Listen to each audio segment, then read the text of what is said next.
Hello and welcome to episode 74 of the Mo Money podcast. Thank you so much for joining me for this fabulous episode featuring an awesome lady that I was so lucky to meet in person at FinCon 2016 back in September. Her name is LaTisha Styles. Damn, that's a cool name. I wish I had a last name like Styles instead of Morehouse. Not the same ring to it, right?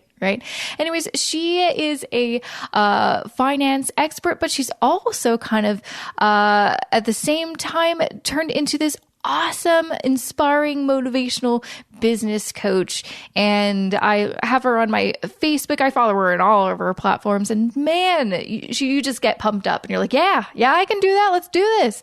So we're going to talk about kind of how first she grew her YouTube channel to one of the biggest, money, personal finance focused YouTube channels around, and how she's kind of shifting her focus still on money management, personal finance, but also to helping women become, start businesses and entrepreneurship and all that great stuff. So very exciting to talk to LaTisha coming up. But first, before we get to that episode, a big thank you to Lowest Rates for sponsoring this episode of the Mo Money podcast. Now, Lowest Rates is where you can find the lowest rates in Canada for your mortgage, auto insurance, life insurance, and more. Just like that. I've done it to find the best quote for my personal life insurance, so I highly recommend you check them out at lowestrates.ca. And without further ado, let's get to the interview, shall we? Thanks, LaTisha, for joining me on the show today. I'm excited to chat with you.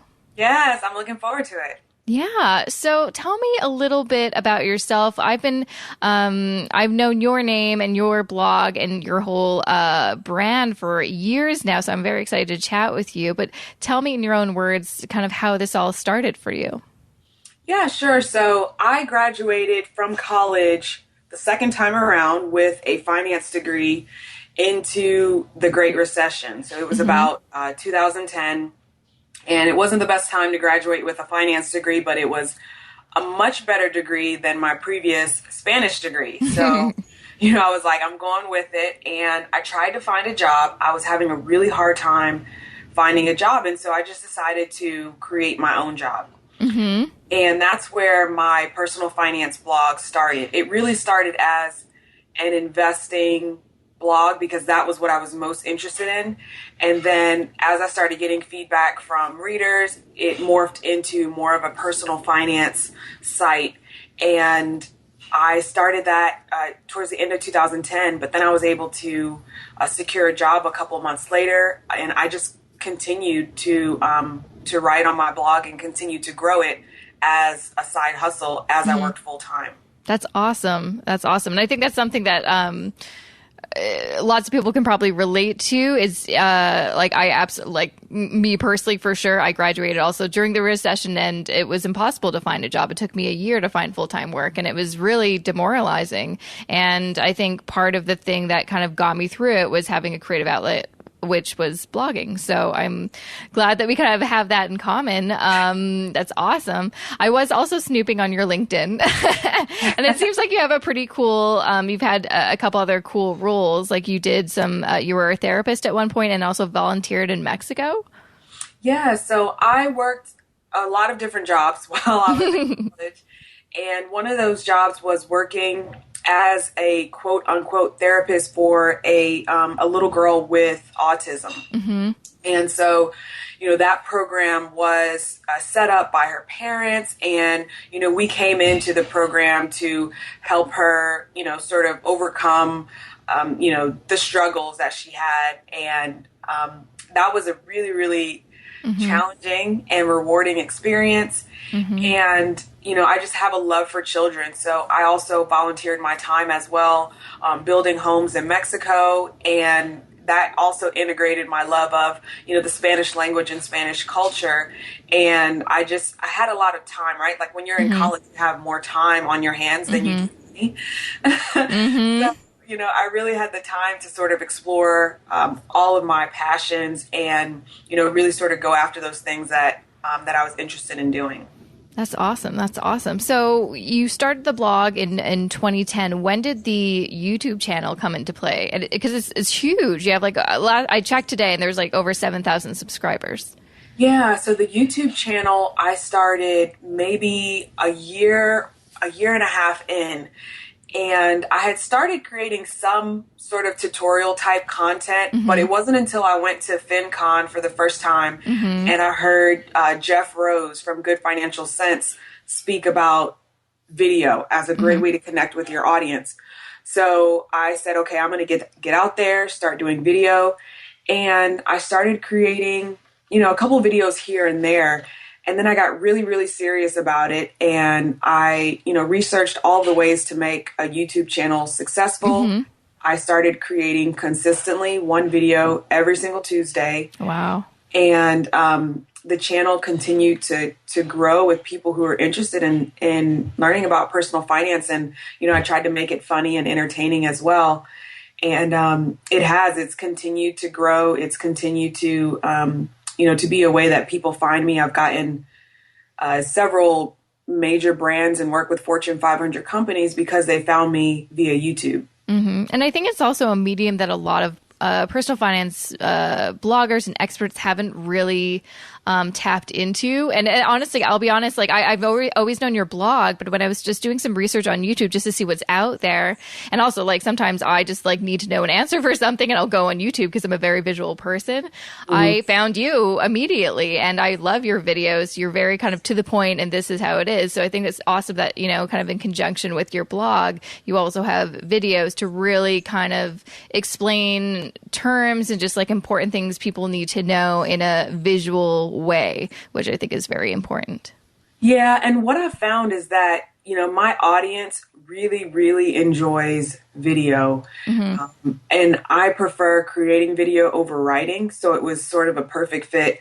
The content that I was writing, it was great. And I was getting, some responses, some traction, some, comments. But once I started creating video, those people who are not interested necessarily in personal finance, but want to know about it, and they're definitely not interested enough to read about it, those were the people that were coming to the YouTube channel and they were commenting, they were interacting. I was getting, emails all the time, like asking more questions. And it was a really great way to connect and engage with my audience. Absolutely. No, I completely agree. So at what point, because now you have your own business, your own kind of personal brand, at what point did you switch from working full time to just being a solopreneur? Yeah, so I was working full time for about 3 years, about 3.5 years. And my background's in institutional investing. So, it was a great position. It was a great company to work for, right in line with my degree and my talents.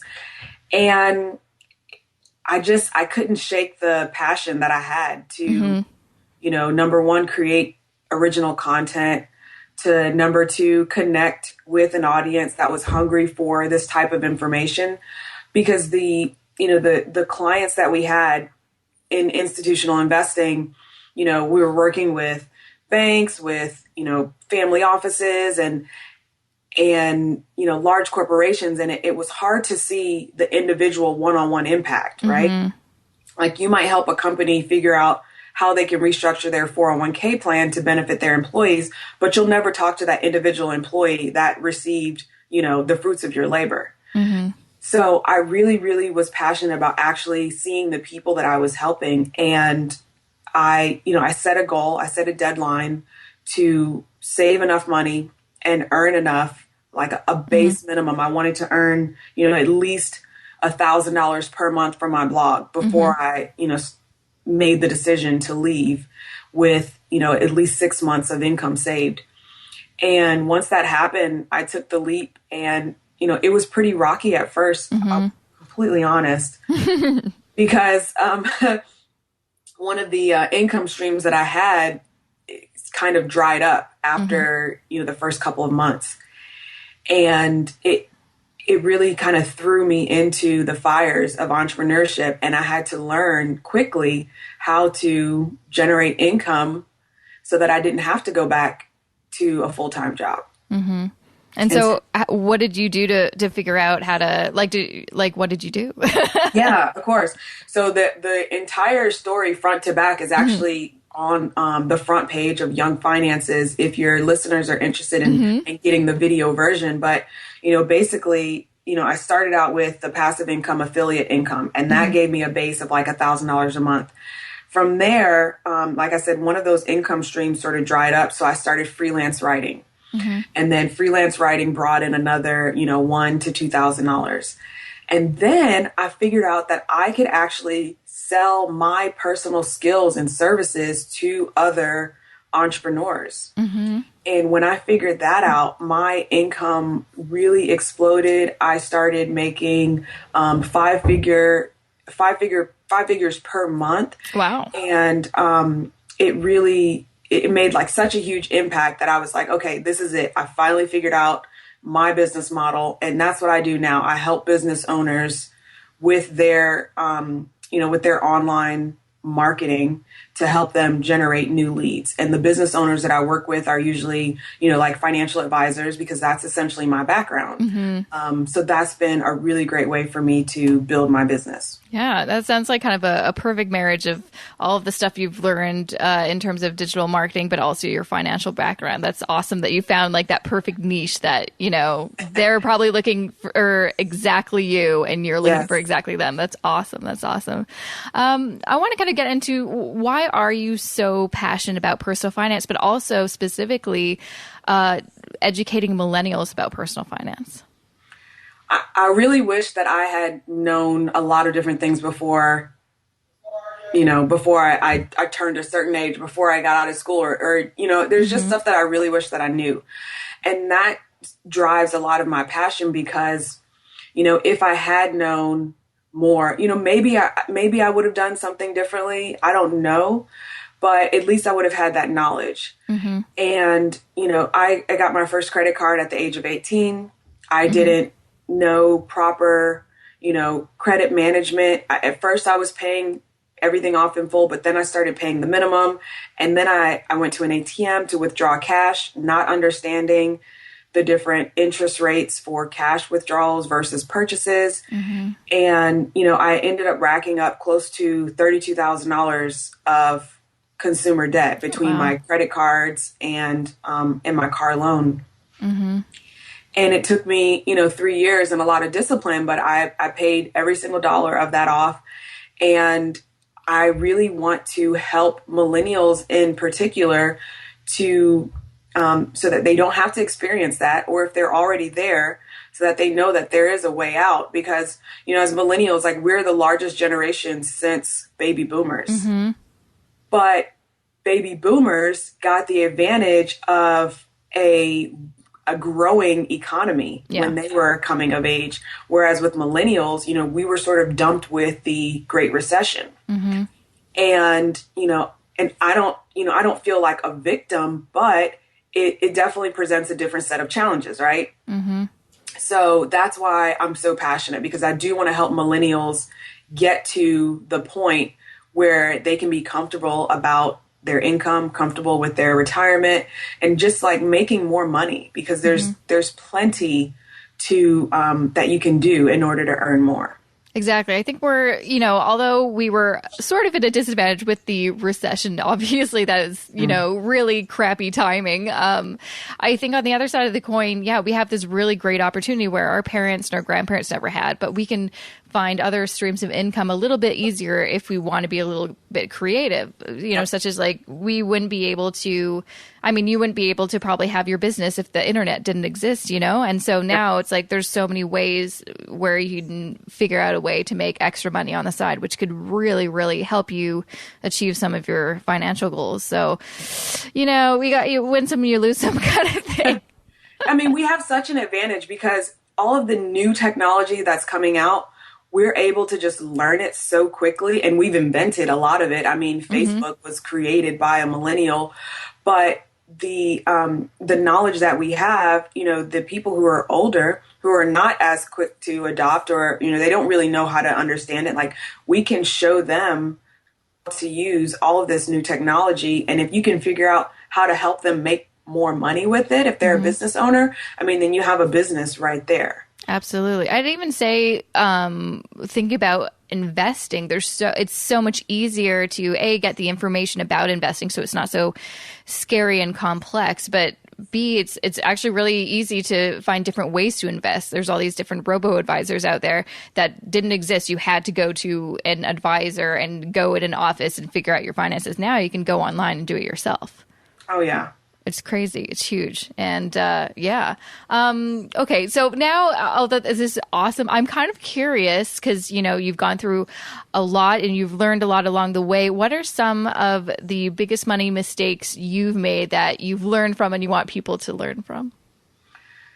So biggest mistake, obviously, was opening a credit card account before I even had a job. The only income I had was the income my parents were sending me. And that I would definitely change. Mindless spending. So I used to go to the mall on the weekends, and that was my activity, was buying stuff. Yeah. You know? And so that's definitely something that I would change. And, you know, honestly, credit is the big thing. Just using credit wisely.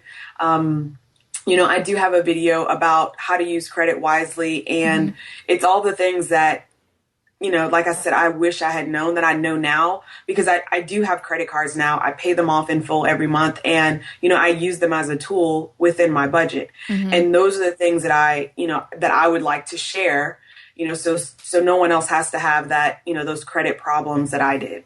So what did you adjust in how you spend money to make sure you didn't get back into credit card debt? Like, I know I saw your video about kind of the envelope system of cash. Do you do that, or what's your kind of system? Yeah, the first thing I did was, you know, I put myself on an all cash budget. That was when I was trying to pay off all of my credit cards and kind of get rid of them. But there are a couple of shifts that I made sort of mentally so that I wouldn't get back into the same credit card debt. One big one was I eliminated all impulse spending. So my rule was, if I went to the store, I had to have a specific list of what I was going to the store to get. So I don't just go to the mall just to look around, right? If I need to go get a dress, I have on my list a dress. Right. And then if I go to the mall and I happen to see a shirt, I'm like, oh, this shirt will look really nice. I wasn't allowed to purchase that at the moment. I had to go back home, put it on the list, and go back out for it. I like that. That changed. Yeah, that was huge for me, because most of my spending was coming from impulse shopping. So then from there, what I did was I sort of graduated into better habits. After that, once I got my credit card, my new rule was, okay, if you want this shirt, for example, that you didn't come to the store for, you can get it, but you just have to pay cash for it. And so that was, after my credit cards were paid off, that was sort of the new adjusted rule. And that's sort of what I use now. So I'm still allowed to impulse shop, but I have to pay cash for it, which is a lot harder than using a credit card, I'll tell you. It is, yeah, because you have to actually physically look at the money. I think that's a big difference. Yeah. So that doesn't happen a whole lot. I'm like, well, I don't really need this, you know?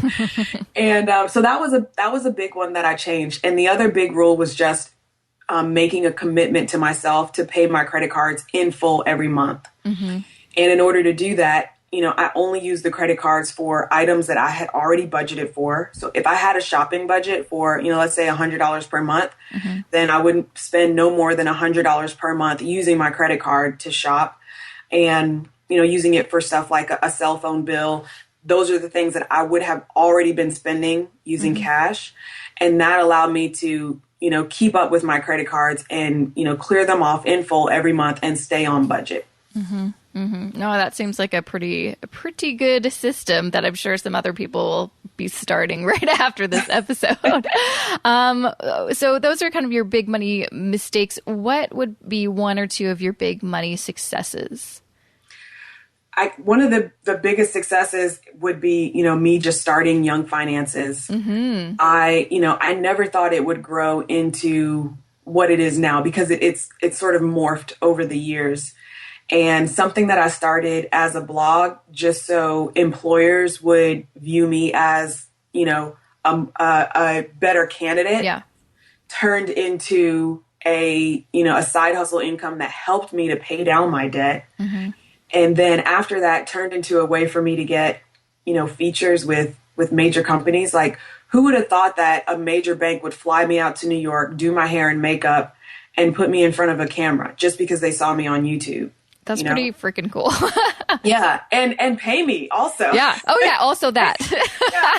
So like stuff. So that, I would say that was one of my biggest, one of the best decisions. Mm-hmm. And then beyond that, one of the best decisions that I made was, to make the commitment to stick with my business and just keep trying until I found what worked.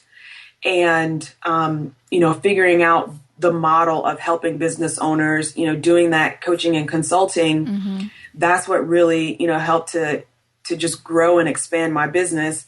And it's so crazy because last year, like every dollar that I earned last year, mm-hmm. I earned this year by the month of June. Wow. So it was like I had already doubled my income by the middle of the year. And it was because I had figured out, the model that works for me. So that's the one major thing I would say for your audience. Like, if you're determined to make it work, just keep going, keep trying and learn from someone, get a mentor, someone that can help you and show you exactly what you can do in order to earn more income. Absolutely. Yeah. I feel like, sometimes in the personal finance sphere, we focus a lot on saving and debt repayment and budgeting, but not maybe enough on making money. Because sometimes that could be, there's only so much you can cut from a budget, and sometimes you just need to figure out a way to make more money. So it's inspiring that you were able to do it. Yeah, because when you think about it, it's like there's a floor. Mm-hmm. Based on, there's a floor, how much you can budget. Like once you get to the floor, like you're done. You can't really go any deeper, or the mm-hmm. ground, whatever it is. Mm-hmm. But for earning more income like that, the sky is the limit, right? Exactly. You can earn, as much as whatever skills and talents you have, that's the only limit to how much you can earn. Absolutely. And your hustle, whatever you're willing to, the work you're willing to put in. Absolutely. All right. So before we go, I would love to know, because you offer so many great tips on your YouTube channel and your blog. What would be, I guess, the biggest tip you would want every millennial to know about money management? You have to become the type of person that can handle more money. Mm-hmm. And when I say that, I mean, you have to continually work on yourself. You have to become a better person. You have to become more knowledgeable. You have to understand what it is you're working with so that you can handle it. So my major tip is continue investing in yourself, in your knowledge.